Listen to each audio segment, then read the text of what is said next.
السلام علیکم۔ پیش خدمت ہے امرو عیار کی انتہائی دلچسپ کہانی امرو اور گڈز دیو۔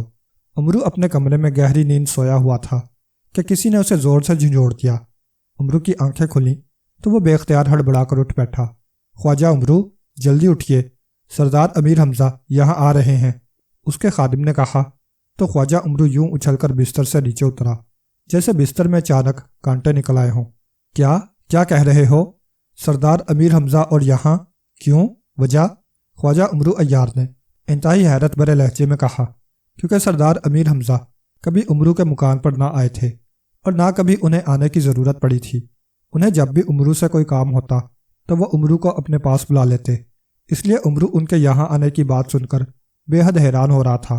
سردار امیر حمزہ کا خاص خادم چاؤش ابھی آ کر اطلاع دے گیا ہے کہ سردار امیر حمزہ کسی خاص مہمان کے ساتھ خواجہ امرو سے ملاقات کے لیے یہاں آ رہے ہیں۔ ملازم نے کہا تو خواجہ امرو بری طرح بوکھلا گیا۔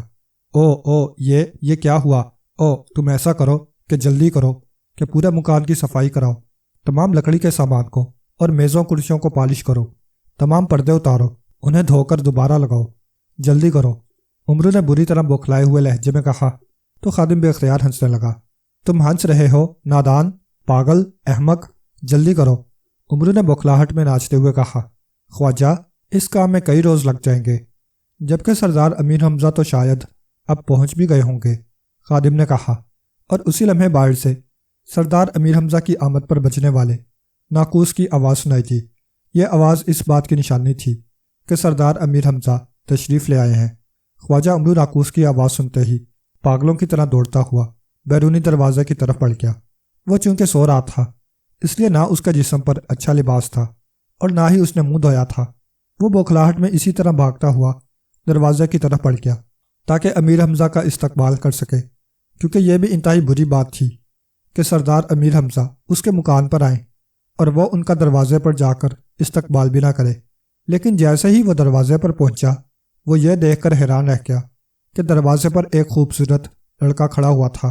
اس کے پیچھے سردار امیر حمزہ کا ملازم خاص چاؤش کھڑا تھا اور اس کے ساتھ ناقوس پھونکنے والا، لیکن سردار امیر حمزہ موجود نہ تھے۔ امرو نے ادھر ادھر دیکھا۔ جب اسے سردار امیر حمزہ نظر نہ آئے تو وہ حیرت سے چاؤش کی طرف دیکھنے لگا۔ سردار کہاں ہیں؟ امرو نے چاؤش سے پوچھا۔ یہ آپ کے سامنے کھڑے ہیں، سردار احمد حمزہ، ولی عہد ملک تاتار، چاؤش نے اس لڑکے کی طرف اشارہ کرتے ہوئے کہا تو امرو بے اختیار چونک پڑا۔ اب وہ غور سے اس لڑکے کو دیکھ رہا تھا۔ خواجہ امرو، میرا نام احمد حمزہ ہے، میں آپ سے ملنے آیا ہوں، اس لڑکے نے بڑے نرم لہجے میں کہا۔ او ضرور تشریف لائیے، یہ میری خوش قسمتی ہے کہ آپ میرے پاس تشریف لائے ہیں، ویسے آپ نے تکلیف کی ہے، مجھے آپ وہیں بلوا لیتے، امرو نے فوراً ہی اپنے لہجے کو بدلتے ہوئے کہا، اور پھر وہ اس لڑکے کو ساتھ لے کر اپنے مکان کے بڑے کمرے میں آ گیا۔ اس کے خادم نے پھلوں کی بھری ہوئی تھالیاں لا کر ان کے سامنے رکھ دی، جبکہ سردار امیر حمزہ کا ملازم خاص چاؤش اور ناقوس پھونکنے والے کو دوسرے کمرے میں بٹھایا گیا۔ خواجہ امرو، میں آپ کے پاس ایک خاص کام سے آیا ہوں۔ میری بڑی بہن شہزادی زبیدہ کو ایک ظالم جادوگر اٹھا کر لے گیا ہے۔ ہمارے والد بادشاہ سلامت نے اس جادوگر سے شہزادی زبیدہ کو واپس حاصل کرنے کی بے حد کوششیں کیں، جادوگروں کی خدمات حاصل کیں، نجومیوں سے حساب کروائے، بڑے بڑے بہادروں کو بیچا، لیکن کوئی بھی شہزادی زبیدہ کو واپس نہیں لا سکا۔ یہ جادوگر انتہائی طاقتور ہے، اس قدر طاقتور کہ اس کے ماتحت دیو ہیں۔ ایک دیو تو اس کا خاص ملازم ہے، اس کے پاس ایک سیاہ رنگ کا خوفناک گرز ہے، وہ اس گرز سے بڑے بڑے بہادروں کو ایک لمحے میں ہلاک کر دیتا ہے۔ جب ہم سب طرف سے مایوس ہو گئے تو میرے والد کو آپ کے متعلق بتایا گیا۔ میرے والد شہزادی زبیدہ کی وجہ سے بیمار ہیں، خود نہیں آ سکتے، اس لیے انہوں نے مجھے یہاں بھجوایا ہے۔ سردار امیر حمزہ نے آپ کو بلانے کے لیے کہا، لیکن میں نے ان سے درخواست کی کہ میں خود آپ سے جا کر ملنا چاہتا ہوں، اس لیے انہوں نے مجھے یہاں بھجوا دیا ہے، اور میرے یہاں آنے کی ایک خاص وجہ ہے۔ میرے والد نے کہا تھا کہ آپ سے علیحدہ ملوں اور آپ کو پیشگی انعام کے طور پر ایک خاص ہیرا دوں۔ یہ ایک ایسا ہیرا ہے کہ بڑے بڑے بادشاہوں کے پاس بھی اس جیسا ہیرا نہیں ہے، اس لڑکے نے کہا، اور اپنی جیب سے ایک تھیلی نکالی، اور تھیلی میں سے جب اس نے ہیرا باہر نکالا تو امرو عیار بے اختیار اچھل پڑا، کیونکہ 10 کونوں والا یہ انتہائی قیمتی ہیرا واقعی نایاب ترین ہیرا تھا۔ عمرو نے ہیرا لیا اور جلدی سے اپنی زنبیل میں ڈال دیا۔ میرے والد نے کہا ہے کہ اگر آپ شہزادی زبیدہ کو اس جادوگر سے واپس لے آئیں تو وہ آپ کو بہت انعام و اکرام دیں گے۔ لڑکے نے کہا، میں اپنی جان کی بازی لگا کر بھی شہزادی کو واپس لے آؤں گا۔ عمرو نے خوش ہوتے ہوئے کہا، لیکن آپ جلدی کریں کیونکہ وہ ظالم جادوگر آج سے 2 روز بعد زبردستی شہزادی زبیدہ سے شادی کر لے گا، کیونکہ اس نے تاریخ مقرر کر دی ہے، جبکہ وہ انتہائی بدصورت، ظالم اور بوڑھا آدمی ہے۔ لڑکے نے کہا، آپ فکر نہ کریں، آپ 2 روز تک یہیں سردار کے پاس رہیں، میں شہزادی کو یہی لے آؤں گا، پھر ہم اکٹھے آپ کے ملک جائیں گے۔ عمرو نے کہا تو لڑکے نے اس کا شکریہ ادا کیا اور پھر وہ سردار امیر حمزہ کے خادموں کے ساتھ واپس چلا گیا۔ عمرو نے اس کے واپس جاتے ہی کمرہ بند کر کے اس ہیرے کو نکال کر دیکھا اور پھر بے اختیار خوشی سے اچھلنے لگا، کیونکہ واقعی یہ دنیا کا نایاب ترین ہیرا تھا اور اکیلا یہ ہیرا بڑے بڑے شاہی خزانوں سے بھی زیادہ قیمتی تھا۔ عمرو نے جلدی سے لباس تبدیل کیا اور پھر وہ اپنے مکان سے نکلا اور جنگل کی طرف روانہ ہو گیا۔ وہ جلد از جلد شہزادی زبیدہ کو اس جادوگر کی قید سے آزاد کرانا چاہتا تھا تاکہ بادشاہ تاتار سے مزید انعام حاصل کر سکے۔ اسے یقین تھا کہ جس بادشاہ نے اتنا قیمتی ہیرا اسے پیشگی انعام کے طور پر دے دیا ہے وہ انعام بھی بڑا دے گا، اس لیے عمرو عیار جلد از جلد شہزادی کو واپس لے آنا چاہتا تھا۔ لڑکے سے اس نے اس جادوگر کا نام و پتہ معلوم کر لیا تھا۔ جنگل میں جا کر اس نے اپنی جوتیاں اتاری اور سنہری چپلیں پہن لیں، جنہوں نے اسے تھوڑی ہی دیر بعد اس جگہ پہنچا دیا جہاں اس ظالم جادوگر کا محل تھا۔ یہ ایک چھوٹا سا جزیرہ تھا۔ عمرو عیار نے یہاں پہنچتے ہی سنہری چپلیں اتار کر واپس زمین میں ڈال لیں اور دوسری جوتیاں پہن کر محل کی طرف بڑھنے لگا۔ ابھی اس نے چند ہی قدم اٹھائے ہوں گے کہ اس نے دھم دھم کی آواز ایک طرف سے آتی سنی۔ ایسے لگ رہا تھا جیسے کوئی ہاتھی دوڑ رہا ہو۔ وہ رک گیا اور پھر اس نے درختوں کے ایک جھنڈ میں سے ایک دیو کو باہر آتے دیکھا۔ دیو کے جسم پر سوائے ایک زیر جامہ کے اور کوئی لباس نہ تھا، لیکن اس نے پیروں میں خاص قسم کے جوتے پہن رکھے تھے۔ اس کے ہاتھ میں ایک بہت بڑا خوفناک سا لوہے کا گرز تھا جس میں برچیاں سی لگی ہوئی تھیں۔ وہ گرز اٹھائے دوڑتا ہوا عمرو عیار کی طرف بڑھا آ رہا تھا۔ اس کا انداز بے حد جارحانہ تھا۔ عمرو کو یوں محسوس ہوا جیسے وہ ابھی اس کے سر پر یہ برچیوں والا گرز مار کر اس کا خاتمہ کر دے گا۔ چنانچہ اسے اور تو کچھ نہ سوجا، اس نے جلدی سے تلوار نکال لی، حالانکہ اتنی بات تو وہ بھی جانتا تھا کہ اس دیو کے مقابلے میں نہ وہ لڑ سکتا ہے اور نہ اس کی تلوار کی کوئی حیثیت ہے۔ کون ہو تم اور یہاں کیسے پہنچ گئے ہو؟ دیو نے قریب پہنچ کر عمرو سے مخاطب ہو کر کہا۔ اس دیو نے عمرو کی تلوار کو نظر انداز کر دیا تھا۔ میرا نام حکیم الحکمہ ہے اور میں جادوگروں کے شہنشاہ افراسیاب کا شاہی حکیم ہوں۔ مجھے بتایا گیا ہے کہ یہاں ایک جادوگر رہتا ہے جو کسی خوبصورت شہزادی سے شادی کرنا چاہتا ہے، لیکن شہزادی اس شادی پر رضامند نہیں ہے، جبکہ میں شہزادی کو آسانی سے رضامند کر سکتا ہوں۔ عمرو نے کہا، تم کیسے اسے رضامند کر لو گے؟ دیو نے حیران ہو کر پوچھا۔ یہی تو میرا فن ہے، اب تک میں سینکڑوں شہزادیوں کو رضامند کرا کر ان کی جادوگروں سے شادیاں کرا چکا ہوں۔ عمرو نے جواب دیا۔ اچھا، آؤ میرے ساتھ، دیو نے کہا اور اسے ساتھ لے کر محل کی طرف بڑھ گیا۔ محل میں داخل ہو کر وہ اسے ایک بڑے سے کمرے میں لے آیا جہاں تخت پر ایک انتہائی خوبصورت لڑکی بیٹھی ہوئی تھی جس نے نقاب باندھ رکھا تھا۔ اس کی بڑی بڑی آنکھوں میں خوف تھا۔ یہ ہے ملک تاتار کی شہزادی زبیدہ، جس سے میرا مالک آشان جادوگر شادی کرنا چاہتا ہے، لیکن یہ نہیں مانتی۔ تم اسے رضامند کرو۔ دیو نے عمرو سے کہا، تم اپنے مالک کو بھی یہاں لے آؤ اور پھر دیکھو میں کیسے اسے رضامند کرتا ہوں۔ عمرو نے جواب دیا اور دیو سر ہلاتا ہوا کمرے سے باہر نکل گیا۔ شہزادی زبیدہ، مجھے تمہارے والد اور بھائی احمد حمزہ نے تمہیں چھڑوانے کے لیے بھیجا ہے۔ میرا نام خواجہ عمرو ہے۔ تم ایسا کرو کہ میرے کہنے پر اس جادوگر سے شادی پر تیار ہو جانا، لیکن ایک شرط لگا دینا کہ جادوگر اپنی جان اپنے جسم میں رکھ لے، پھر میں اس جادوگر کا خاتمہ کر دوں گا۔ عمرو نے جلدی سے شہزادی زبیدہ کو سمجھاتے ہوئے کہا۔ شہزادی زبیدہ پہلے تو بڑی حیران ہوئی اور اس نے عمرو کی بات ماننے سے انکار کر دیا، لیکن عمرو نے جب اسے ساری بات تفصیل سے سمجھائی تو وہ مان گئی۔ اسی لمحے ایک بدصورت اور بوڑھا جادوگر کمرے میں داخل ہوا۔ اس کے پیچھے وہی گرز بردار دیو تھا اور پھر عمرو کے زور دینے پر شہزادی جادوگر سے شادی کرنے پر تیار ہو گئی، لیکن میری ایک شرط ہوگی اور وہ یہ کہ مجھے یہ ہرگز پسند نہیں ہے کہ میرے شوہر کی جان اس کے جسم میں نہ ہو، کسی اور چیز میں ہو، اس لیے جب تک آشان جادوگر اپنی جان اپنے جسم میں نہ رکھے گا میں شادی نہیں کروں گی۔ شہزادی زبیدہ نے کہا، لیکن میری جان تو اس دیو کے اندر ہے، اس طرح میری جان اور زیادہ محفوظ رہتی ہے۔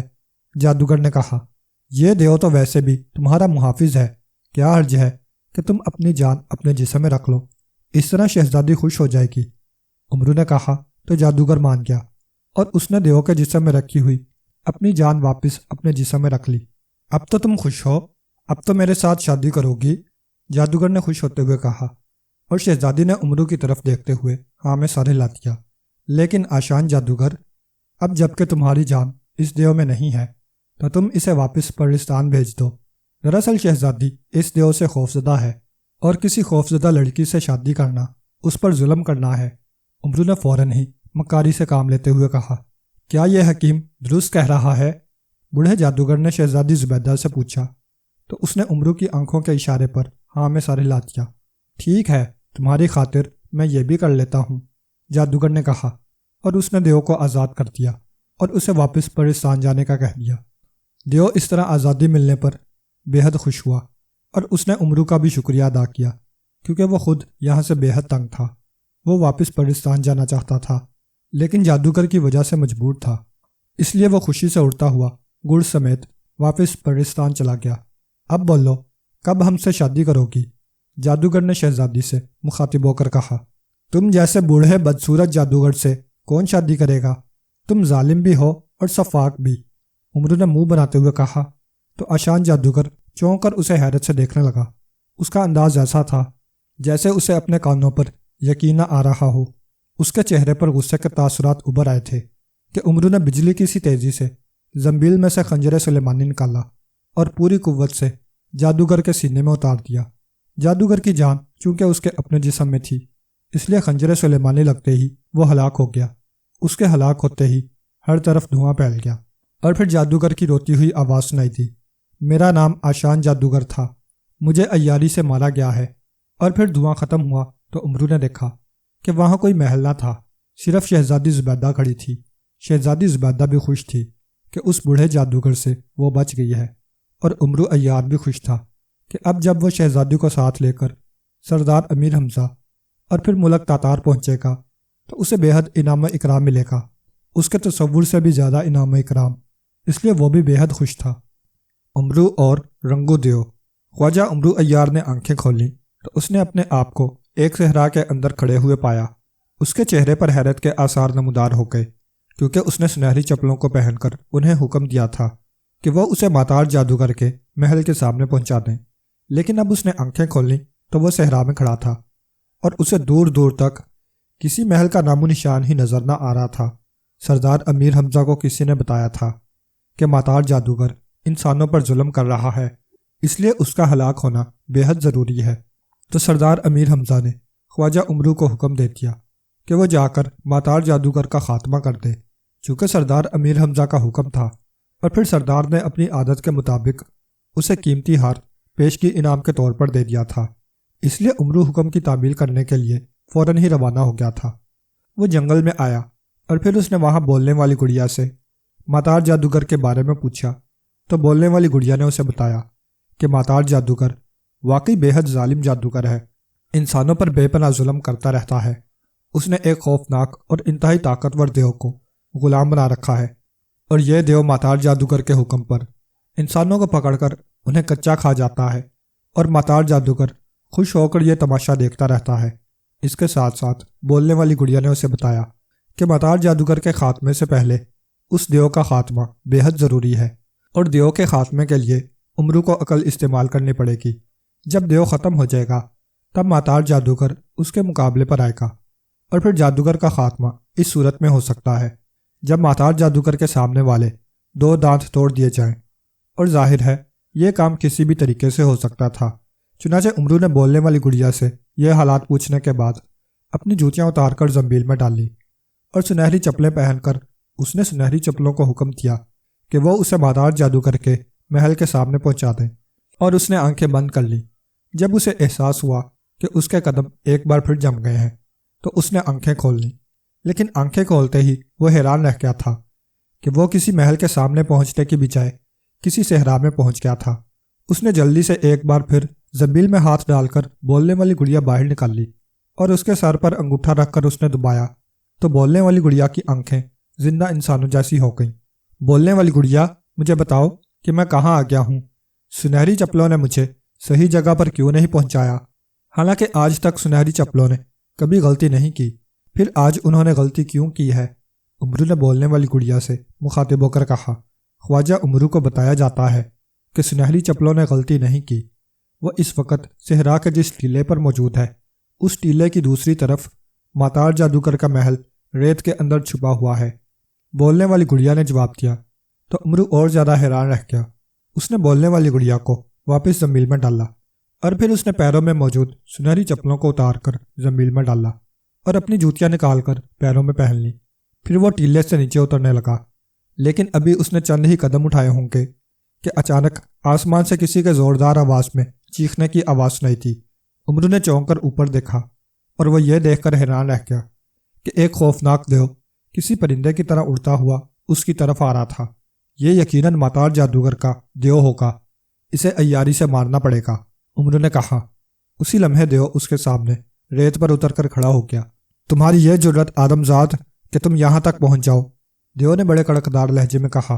میں تو ماتار جادوگر سے ملنے آیا ہوں، میرا نام حکیم الحکمہ ہے، میں شہنشاہ افراسیاب کا شاہی حکیم ہوں۔ امرو عیار نے جلدی سے بات بناتے ہوئے کہا، میں کسی حکیم الحکمہ اور کسی افراسیاب کو نہیں جانتا، میں صرف یہ جانتا ہوں کہ تم آدم زاد ہو اور میں تمہیں کچا چبا جاؤں گا، دیو نے غصے سے چیختے ہوئے کہا، اور اس کے ساتھ ہی وہ دونوں ہاتھ اٹھا کر اس طرح امرو پر جھپٹا جیسے ایک لمحے میں امرو کو پکڑ کر منہ میں ڈال لے گا۔ امرو اسے اس طرح جھپٹتا دیکھ کر چیختا ہوا مڑا اور بھاگنے لگا کہ ریت پر اس کا پیر پھسلا اور وہ نیچے گر گیا۔ اسی لمحے دیو نے دونوں ہاتھوں میں اسے پکڑ کر ہوا میں اٹھا لیا اور امرو کے حلق سے بے اختیار چیخیں نکلنے لگی۔ ارے مجھے چھوڑ دو، میں حکیم الحکمہ ہوں، طلسم ہوشربا کے شہنشاہ افراسیاب کا شاہی حکیم، ورنہ ماتار جادوگر پر شہنشاہ کا قہر ٹوٹ پڑے گا، امرو نے چیختے ہوئے کہا۔ چھوڑ دو اسے رنگو دیو، اچانک ایک چیختی ہوئی آواز سنائی تھی تو دیو نے یکلخت امرو کو چھوڑ دیا اور امرو دھڑام سے ریت پر گر گیا۔ اس کے ساتھ ہی اس نے دیکھا کہ ریت کے ٹیلے کے کنارے سے ایک آدمی اپنا چہرہ نکالے اسے دیکھ رہا تھا۔ اس کا پورا جسم ٹیلے کے پیچھے چھپا ہوا تھا اور صرف چہرہ نظر آ رہا تھا۔ اس نے اپنے سر پر سرخ رنگ کی پگڑی باندھی ہوئی تھی جس پر جادوگروں کا مخصوص نشان بنا ہوا تھا۔ امرو سمجھ گیا کہ یہی ماتار جادوگر ہے۔ سچ بتاؤ، کون ہو تم؟ اچانک وہی آواز دوبارہ سنائی تھی اور امرو یہ دیکھ کر حیران رہ گیا کہ جو چہرہ اسے نظر آ رہا تھا اس کے ہونٹ تو بند تھے لیکن آواز آ رہی تھی۔ تم کون بول رہے ہو؟ اگر تم ماتار جادوگر ہو تو پھر سامنے کیوں نہیں آتے؟ صرف تمہارا چہرہ کیوں نظر آ رہا ہے؟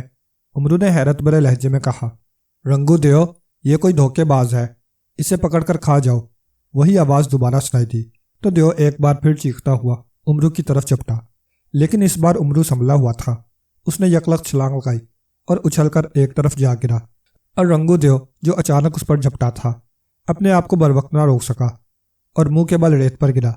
لیکن دوسرے لمحے وہ بجلی کسی تیزی سے تڑپ کر سیدھا ہوا ہی تھا کہ امرو نے جھک کر دونوں مٹھیوں میں ریت بھر کر اٹھتے ہوئے رنگو دیو کی آنکھوں میں مار دی اور رنگو دیو چیختا ہوا ایک بار پھر ریت پر گرا اور بے اختیار دونوں ہاتھوں سے آنکھیں مسلنے لگا۔ امرو کے لیے یہ موقع کافی تھا۔ اس نے تیزی سے زنبیل میں سے خنجر سلیمانی نکالا اور پوری قوت سے زمین پر گرے ہوئے دیو کے سینے میں اتار دیا۔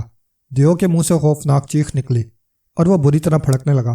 اس نے خنجر سلیمانی اپنے سینے سے نکالنے کی بے حد کوشش کی لیکن وہ خنجر سلیمانی کو باہر نہ نکال سکا اور پھر تڑپ تڑپ کر مر گیا۔ جب وہ ہلاک ہو گیا تو امرو نے آگے بڑھ کر خنجر سلیمانی کو آسانی سے اس کے سینے سے باہر نکال دیا۔ ٹیلے کے کنارے پر ماتار جادوگر کا چہرہ ابھی تک ویسے کا ویسا ہی نظر آ رہا تھا۔ امرو نے خنجر سلیمانی کو جلدی سے زنبیل میں ڈالا اور اس کی طرف بڑھ گیا۔ جب وہ اس کے قریب گیا تب اسے معلوم ہوا کہ جسے وہ ماتار جادوگر کا چہرہ سمجھ رہا تھا وہ تو ایک مصنوعی چہرہ تھا جس کے سر پر پگڑی باندھی گئی تھی۔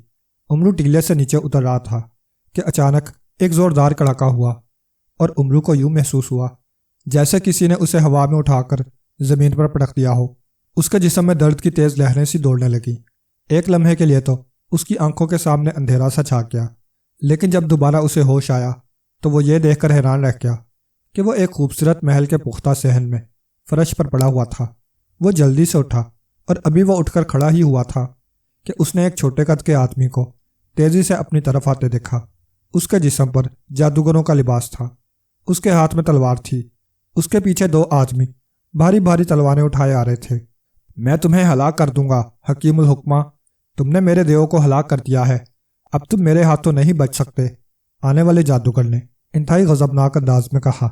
میں نے تمہاری زندگی بچانے کے لیے ایسا کیا ہے ماتار جادوگر، ابرو نے کہا۔ تو ماتار جادوگر جو اس کے قریب پہنچ چکا تھا ٹھٹک کر رک گیا۔ اس کے چہرے پر حیرت کے تاثرات ابھر آئے تھے۔ اس کے رکتے ہی اس کے پیچھے آنے والے دونوں تلوار اٹھائے ہوئے آدمی بھی رک گئے۔ کیا مطلب، کیا کہہ رہے ہو تم؟ ماتار جادوگر نے غصے سے چیختے ہوئے کہا۔ تمہارے سامنے کے دو دانت جو اندر سے باہر کو نکلے ہوئے ہیں، دیو انہیں اور باہر نکالنا چاہتا تھا، اس لیے میں نے اسے ہلاک کر دیا، امرو نے عیاری کا جال بچھاتے ہوئے کہا۔ یہ تم کیسی باتیں کر رہے ہو؟ کیا تم پاگل ہو؟ ماتار جادوگر نے اور زیادہ چیختے ہوئے کہا۔ سنو ماتار جادوگر، میں حکیم الحکمہ ہوں، شاہی حکیم، اور مجھے معلوم ہے کہ جس جادوگر کے سامنے کے دو دانت باہر کو نکل آئیں اس کی موت نزدیک آ جاتی ہے۔ دیو یہی چاہتا تھا، اس لیے میں نے اسے مار ڈالا ہے، امرو نے کہا۔ لیکن میرے یہ دو دانت تو شروع سے باہر کو نکلے ہوئے ہیں، بچپن سے ہی، ماتار جادوگر نے حیران ہو کر کہا۔ بچپن کی بات اور تھی، اب کی بات اور ہے۔ اب اگر تم نے اپنے یہ دونوں دانت اندر نہ کیے تو تم زیادہ سے زیادہ 1 سال تک اور زندہ رہو گے، پھر مر جاؤ گے، اور اگر تم نے انہیں اندر کرا لیا تو پھر تم 1000 سال تک زندہ رہو گے، لیکن اگر تم نے انہیں زیادہ اندر کرایا تو پھر تمہاری زندگی صرف 1 ماہ کی رہ جائے گی، امرو نے کہا۔ او یہ تم کیا کہہ رہے ہو؟ یہ تو بہت بری خبر ہے، ماتار جادوگر نے چیختے ہوئے کہا۔ اس کا چہرہ اپنی موت کی بات سن کر زرد پڑ گیا تھا۔ اسی لیے تو شہنشاہ افراسیاب نے مجھے خاص طور پر یہاں بھیجا ہے تاکہ میں تمہارے دانت خود ٹھیک کر سکوں اور تم 1000 سال تک زندہ رہ سکو۔ میں حکیم الحکمہ ہوں، مجھے معلوم ہے کہ دانت کس طرح ٹھیک ہو سکتے ہیں، امرو نے کہا۔ لیکن اگر دانت ٹوٹ گئے تو پھر، ماتار جادوگر نے کہا۔ تو کیا ہوا، میرے پاس ایسا مرہم موجود ہے جو ٹوٹے ہوئے دانتوں کو 1 لمحے میں ٹھیک کر دیتا ہے، امرو نے جواب دیا۔ اچھا تو پھر کرو ٹھیک میرے دانت، جلدی کرو، میں مرنا نہیں چاہتا، ماتار جادوگر نے کہا۔ لیکن پہلے مجھے انعام دو، پھر میں ٹھیک کروں گا، امرو نے کہا۔ تو ماتار جادوگر نے جلدی سے اپنے لباس کی جیب سے 2 انتہائی قیمتی ہار نکال کر امرو کی طرف بڑھا دیے۔ امرو نے جلدی سے ہار لے کر اپنی زنبیل میں ڈالے اور پھر زنبیل میں سے خنجر سلیمانی نکال کر اسے پھل کی طرف سے پکڑ لیا۔ فکر مت کرنا، بس تھوڑی سی تکلیف تمہیں اٹھانی پڑے گی، پھر تم 1000 سال تک زندہ رہو گے، امرو نے کہا۔ اور اس کے ساتھ ہی اس نے پوری قوت سے اس کے ذرا سے باہر کو نکلے ہوئے دونوں دانتوں پر خنجر سلیمانی کا دستہ مارا تو کھٹاک کی آواز سے دونوں دانت ٹوٹ کر نیچے جا گرے اور ماتار جادوگر چیخنے لگ گیا۔ اس کے منہ سے خون بہنے لگا تھا۔ وہ اپنا خون پوچھنے میں جیسے ہی مصروف ہوا، امرو نے خنجر سلیمانی کو دستے سے پکڑا اور 1 لمحے میں اس نے خنجر دستے تک ماتار جادوگر کے سینے میں اتار دیا۔ دوسرے لمحے ایک دھماکہ ہوا اور ہر طرف دھواں سا چھا گیا۔ میرا نام ماتار جادوگر تھا، مجھے امرو عیار نے عیاری کے جال میں پھنسا کر ہلاک کر دیا ہے، ماتار جادوگر کی روتی ہوئی آواز سنائی تھی۔ اور جب دھواں غائب ہوا تو امرو نے دیکھا کہ محل غائب ہو چکا تھا اور امرو ریت کے ٹیلے کے ساتھ کھڑا ہوا تھا۔ سامنے ہی رنگو دیو اور ماتار جادوگر کی لاشیں پڑی ہوئی تھیں۔ امرو خوش ہو گیا کہ اس نے ان دونوں کا خاتمہ کر دیا ہے اور اب وہ سردار امیر حمزہ سے بھی منہ مانگا انعام حاصل کرے گا۔